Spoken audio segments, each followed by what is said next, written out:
Gênesis, capítulo 25, verso 27. Diz assim: cresceram os meninos, Esaú saiu perito caçador, homem do campo.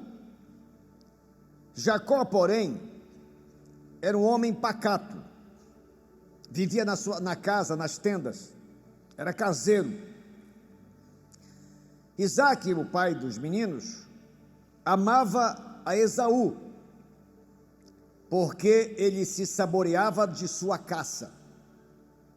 A sua esposa, Rebeca, porém, já amava Jacó. Aqui já está um problema. Predileção de filhos nunca dá certo. Tinha Jacó feito um cozinhado, quando esmorecido veio do campo Esaú,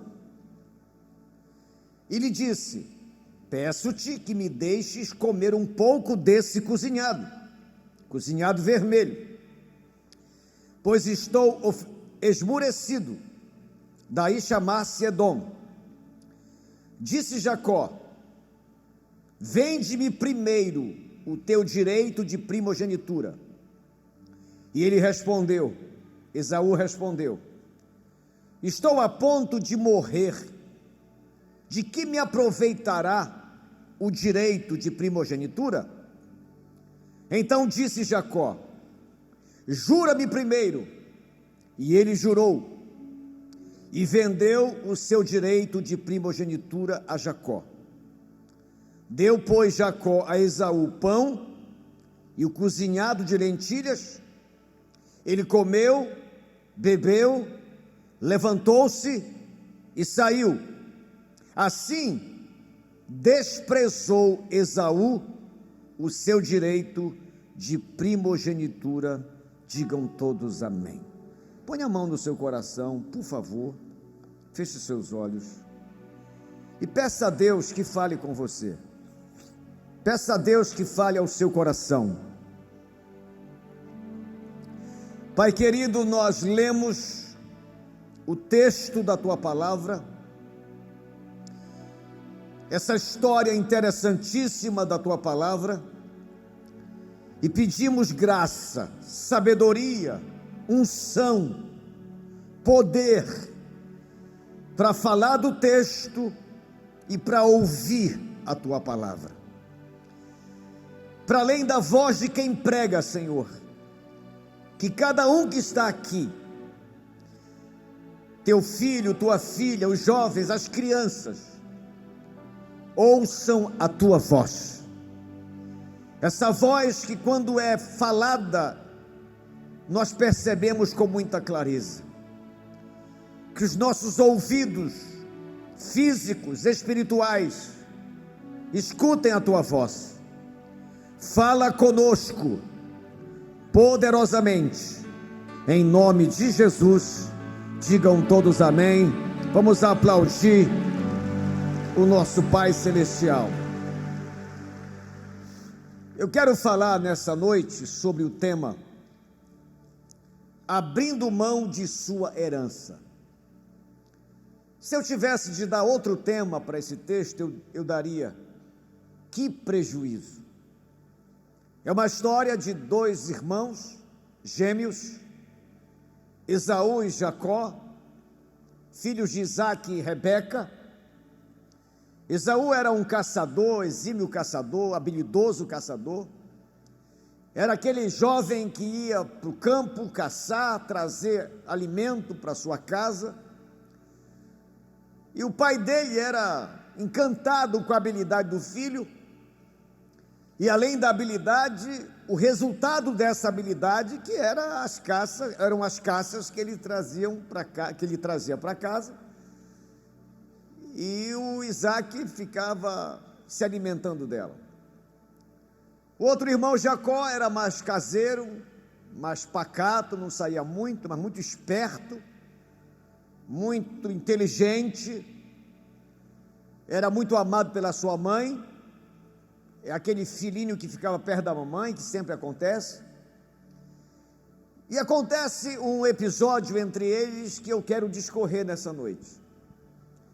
Ele chega da caça, trazendo o resultado da sua habilidade, do seu talento, mas ele chega, como diz o bom paraense, brocado, esfomeado, cheio de fome.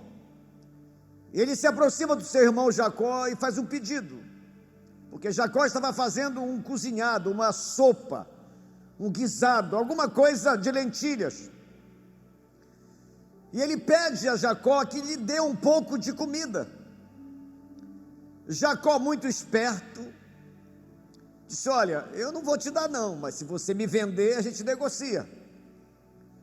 Mas vender o quê? O teu direito de primogenitura. Para você ter uma ideia, o direito de primogenitura, o direito do primeiro filho, é que esse primeiro filho sempre era o consagrado a Deus, recebia a dupla herança da família, e era o sacerdote da casa, antes da instituição dos sacerdotes, segundo a Bíblia. Esse direito poderia ser vendido ou transferido através de juramento, e Jacó sabia toda essa conversa. Diz: olha, se você quiser, a gente negocia, você me vende o direito da sua primogenitura, eu te dou o cozinhado de lentilhas, e está tudo certo. Esaú diz: olha, eu estou a ponto de morrer, que proveito eu tenho de ser o primogênito? E aceita a proposta de Jacó, vende o seu direito de primogenitura. Jacó, muito esperto, manda ele jurar, ele jura, e depois do juramento ele entrega a comida para Esaú, que come, enche o bucho de comida, e diz o texto que ele sai, e com essa atitude ele desprezou o seu direito de primogenitura. O que isso tem a ver com você e comigo? Tudo a ver. Porque esse mesmo ambiente de negociação acontece na minha vida e na sua todo dia. Nós entregamos a nossa vida a Cristo, diga amém, diga graças a Deus, recebemos a herança de Cristo, a salvação, o nosso nome escrito no livro da vida, recebemos a graça do perdão dos nossos pecados, nossa mente foi iluminada pelo Evangelho, e você está aqui por causa disso. Eu não queria Deus, você não queria Deus, um dia a palavra de Deus explodiu no nosso coração, e hoje estamos aqui servindo a Deus. Isso é uma dádiva, é um milagre da salvação, a transformação da nossa vida. Essa é a herança de Cristo. Mas todo dia esse ambiente de negociação chega até nós. Todo dia o cozinhado de lentilhas, uma proposta de negociação, chega sempre até nós, para que desprezemos a nossa vida em Cristo. Esse prato se apresenta de muitas maneiras, nas mais diversas áreas da nossa vida. Cabe a nós aprendermos com essa história, para não cometermos os mesmos erros que Esaú cometeu. Ele chega sendo primogênito, e por causa de uma comida, a história termina ele perdendo o seu direito. Quantos já perderam? Quantos cristãos não estão mais em Cristo?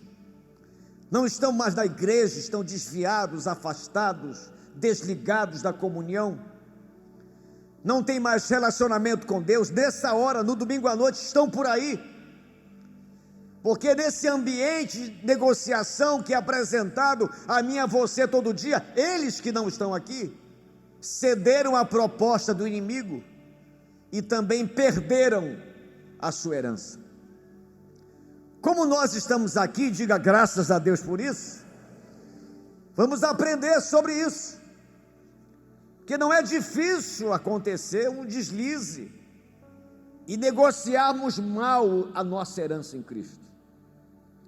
Quantas meninas de Deus, rapazes de Deus, senhoras de Deus, não estão mais entre nós, hoje à noite não tiveram alegria e prazer de vir à igreja, ir na sua igreja, porque nesse ambiente de negociação o negócio gerou prejuízo, tanto, que a pessoa deixou de amar Jesus, deixou de viver para Cristo, e hoje está afastado dos caminhos do Senhor. Quais foram os erros que Esaú cometeu para fazer essa loucura de abrir mão do seu direito de primogênito? São as mesmas razões que faz um cristão largar Jesus, são as mesmas razões que faz um cristão abandonar sua fé, são as mesmas razões que faz alguém hoje à noite optar em ir para outro lugar e não vir para a casa de Deus. Eu sei que há pessoas entre nós que se arrastaram para chegar aqui hoje. Você pensou várias vezes em não vir, você ouviu vozes da sua consciência, e essa consciência, graças a Deus, foi ouvida por você e você chegou até aqui. Que todos nós vamos viver esse ambiente dessa proposta do cozinhado de lentilhas, desse ambiente de negociação todo dia.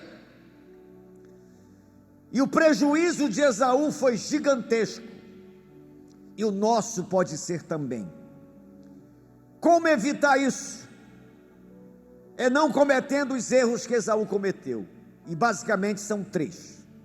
Número 1, diga comigo por gentileza, ele agiu pelo imediatismo. Dá uma iluminada aqui, escureceu aqui. Repita por gentileza, ele agiu pelo imediatismo, diz o verso 32. Ele respondeu: estou a ponto de morrer, de que me aproveitará o direito de primogenitura? O que é o imediatismo?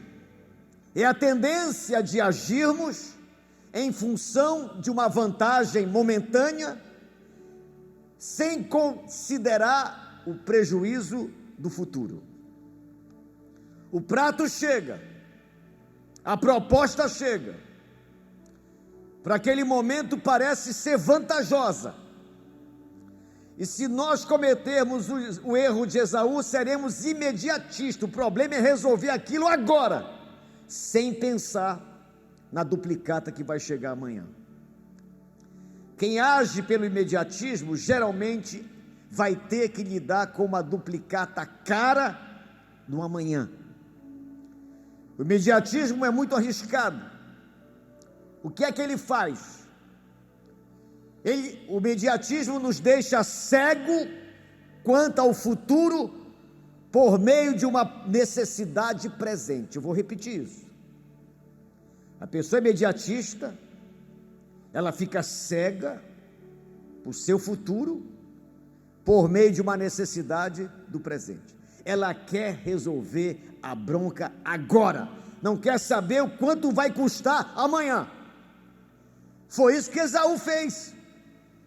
Ele simplesmente deixou o seu direito, jogou fora o seu direito de primogenitura por uma necessidade emergencial. E isso tem feito, meus irmãos, muita gente se arrebentar, muita gente quebrar casamentos, quebrar a saúde, quebrar finanças, quebrar a sua vida econômica, porque é movido, é impulsionado, as decisões são tomadas pelo imediatismo, que é essa tendência que temos de buscar uma vantagem momentânea, sem pesar a conta que vai chegar amanhã. Isso acontece nas mais diversas áreas da nossa vida. Cabe a mim e a você que está aqui, estamos aqui, avaliarmos se isso não está acontecendo conosco, ou se isso não está sendo apresentado a nós por esses dias.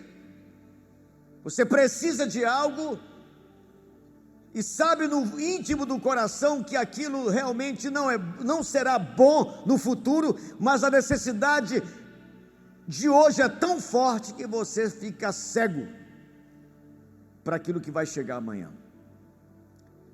Esaú queria resolver o problema da fome e passou o resto da vida sem ser o primogênito de direito. Isso pode ocorrer, por exemplo, na sua saúde. Quantas vezes a gente come aquilo que sabe que não pode comer? A gente olha para aquela torta de limão, aquele bolo de brigadeiro, aquela pimenta de cheiro, e diz: eu não posso comer, mas eu não aguento.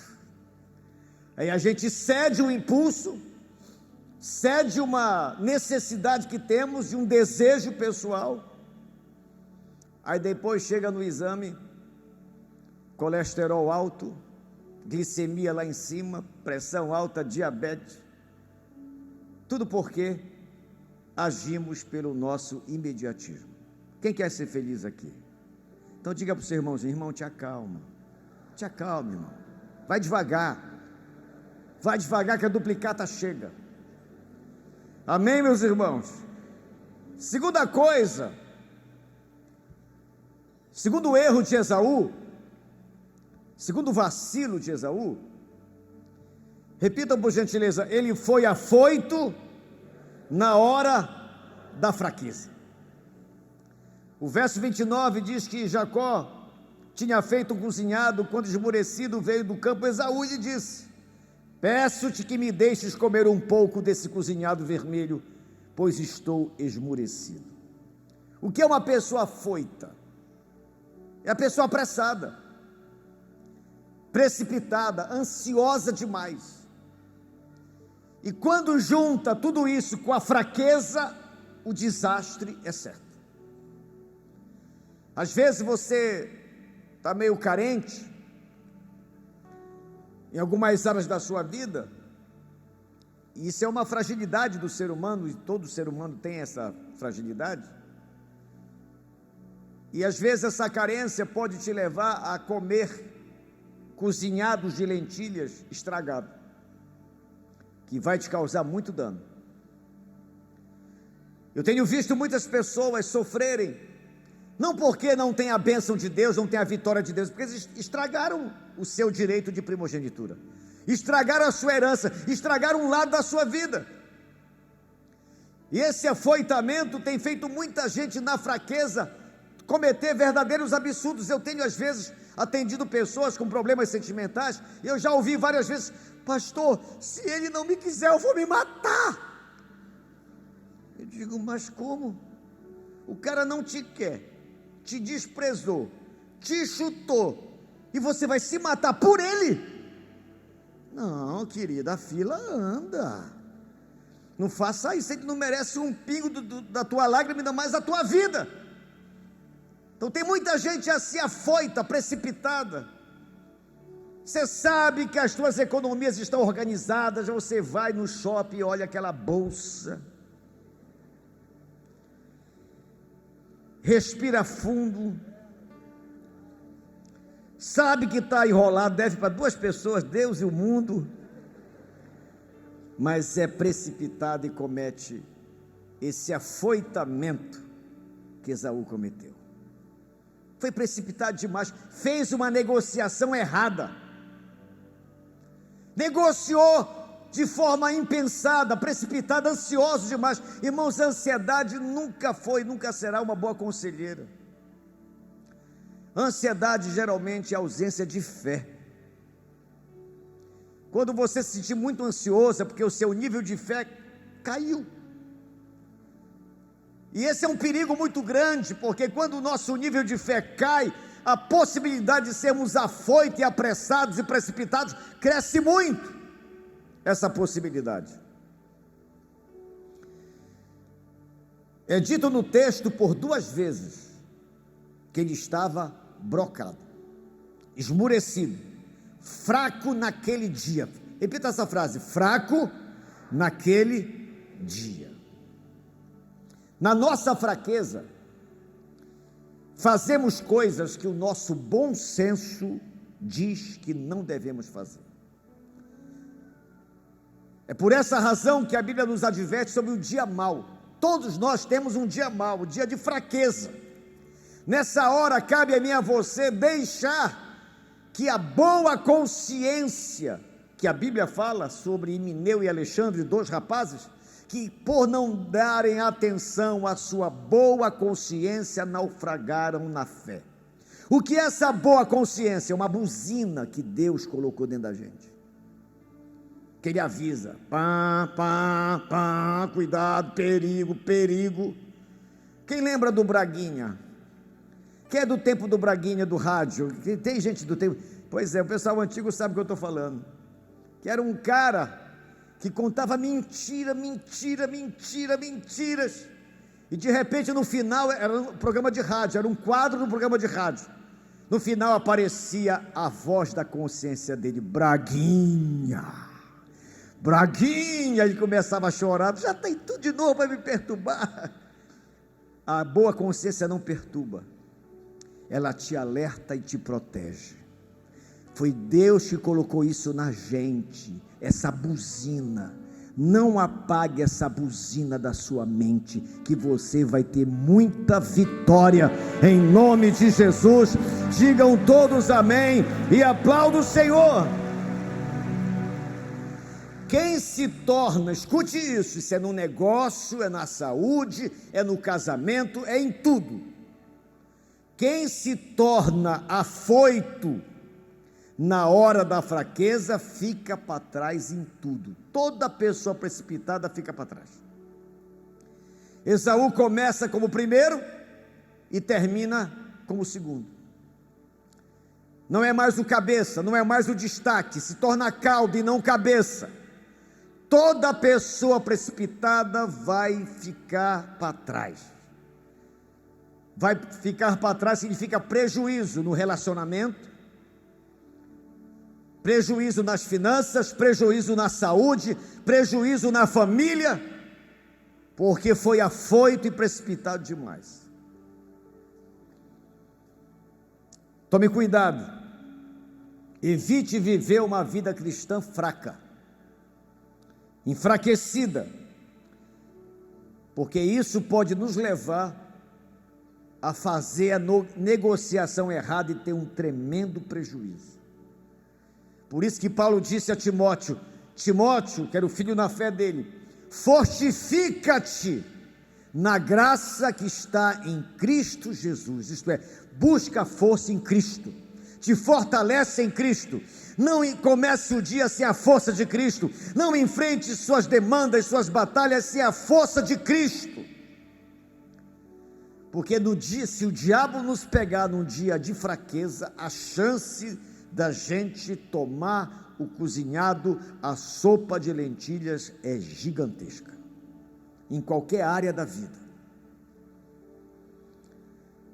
Às vezes a pessoa entra numa crise financeira, e ela quer resolver de uma forma rápida, ela não quer pagar preço para retomar a sua vida financeira, para recuperar o tempo perdido, não, ela quer como Esaú, resolver o problema agora, vou para o agiota,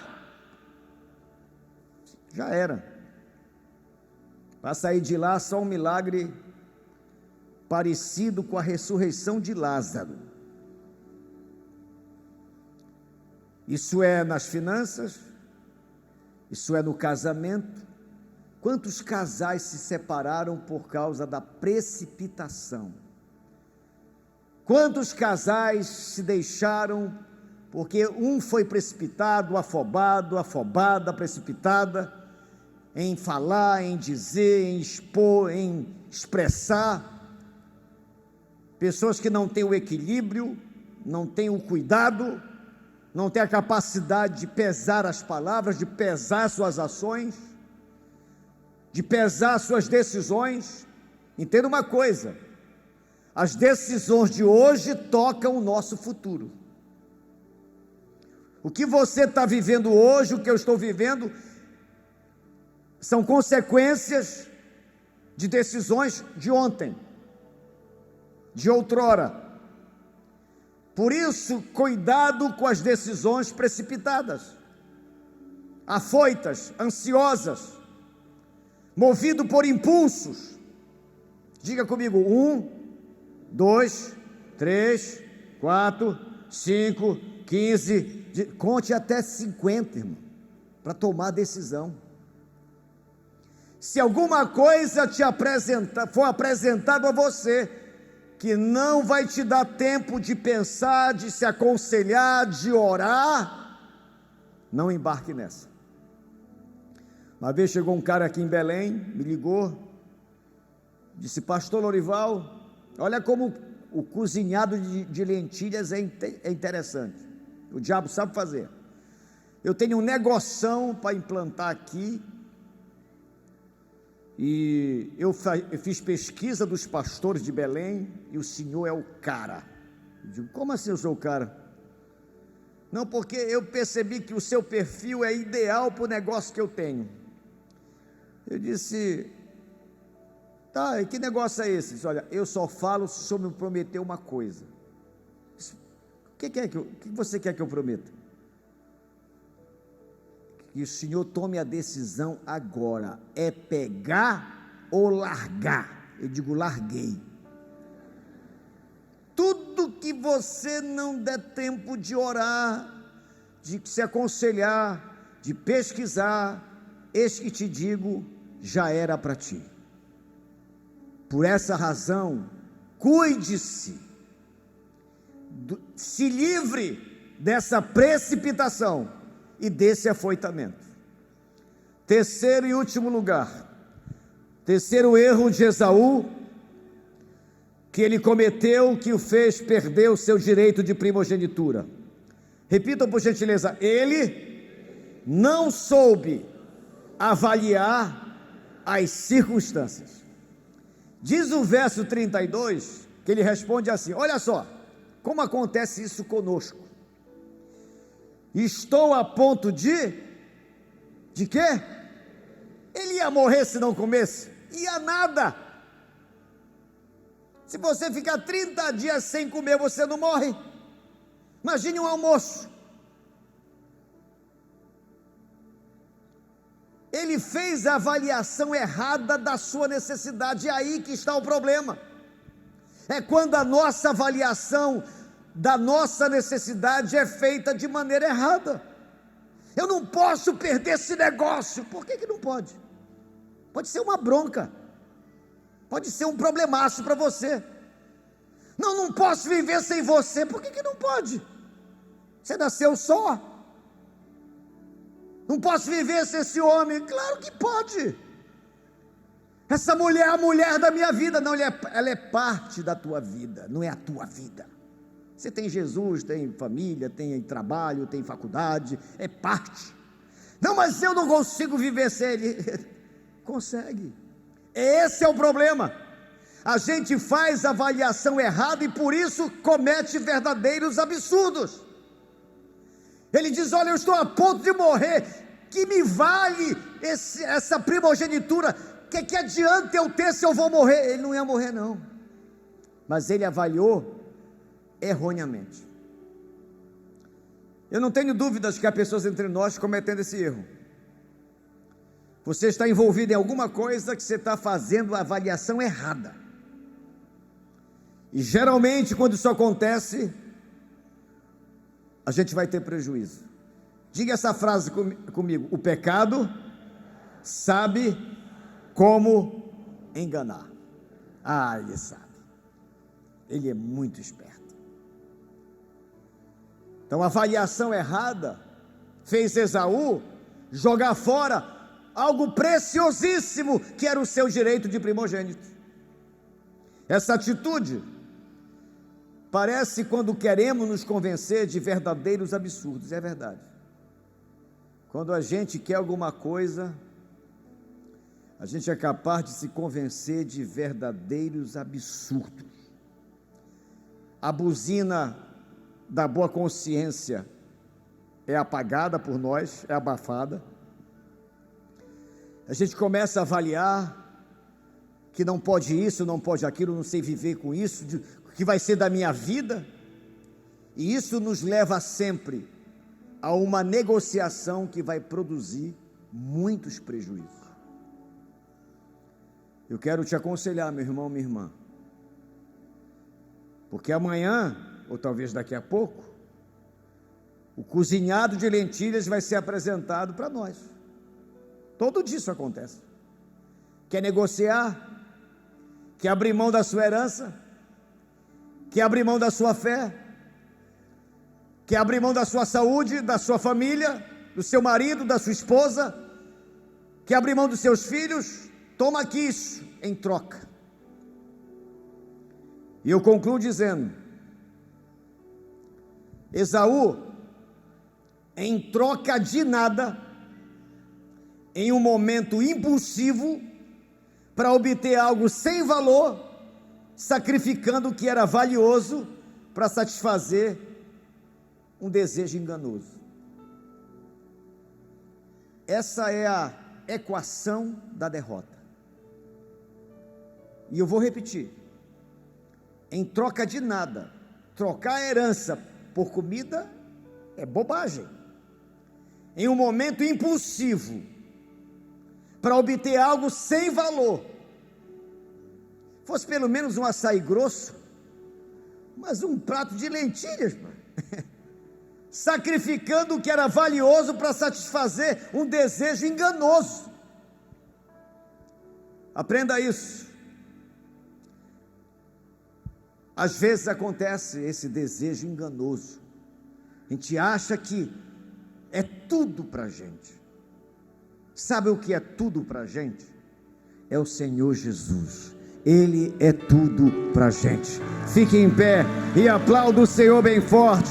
Aplauda com alegria, aplauda com júbilo, exalte ao Senhor, glorifique a Ele, adore a Ele.